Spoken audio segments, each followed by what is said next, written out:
Okay, man. Okay, cool. All right, man. Cheers, Did you want guys. to vet? Did you want to vet the first cut? No, Okay. not at all. Trust No. me. I'll take care of you. Yeah. Okay. Cheers, Okay, guys. bud. Bye. We'll Thank see you. ya. Bye-bye. Oh, yeah, See ya. me.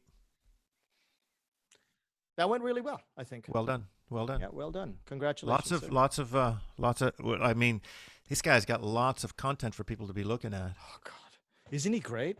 Yeah. Like, and he says it so well, and yeah. Well, how would we then, as teachers, potentially guide students towards that sort of thinking without throwing it in their face, for example? You know. Here you go, Todd. I would one just be positive. You know, one of the best pieces of advice that I ever got when I was studying to be a teacher was to always show enthusiasm. You know, and how the importance of enthusiasm. And when this first hit, the thing that worried me most was the negative attitude of teachers. Mm-hmm. Oh, dear. And a student once really put me in my place about 3 years ago. I don't like the TOEFL test and the TOEIC test. I think it's a good test, but we were doing it too much, and I didn't like that the students had to do it, especially in Japan. I thought it was pointless, and at this point of their life, they should be using their time to learn in their own language, to be honest. And so I didn't like this test that I had to teach. And I was always telling the students how much I didn't like the test, but we had to study it. And then a student wrote in the comment section, I like the teacher, but I really wish he wouldn't always say he doesn't like the TOEFL. I don't like it either, but I don't like it that he always says he doesn't like it.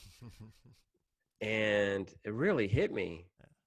Like, wow, yeah, that was awful. Here I was a year going on for a whole semester where I should have had enthusiasm. You know, I shouldn't have had negativity. Oh, I don't know. What do you think, Todd?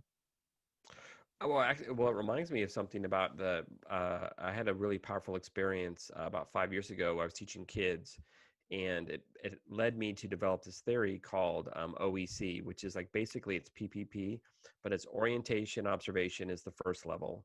The second level is examination and engagement, and the third level is creation or communication. And what happened was I was teaching a bunch of kids, and I had to do like what we call the poor man's sabbatical. 5 years at my university, I couldn't teach there anymore. So for me to stay in Japan, I had to teach elsewhere, and I got a job teaching kids. And in the lesson, it was a 30-minute lesson, bunch of rambunctious 6, 7-year-olds, and it was the perfect lesson. And afterwards, I was amazed at how they had absorbed the target language, and they were talking. And that night, I was like, I felt like I cracked the Da Vinci Code.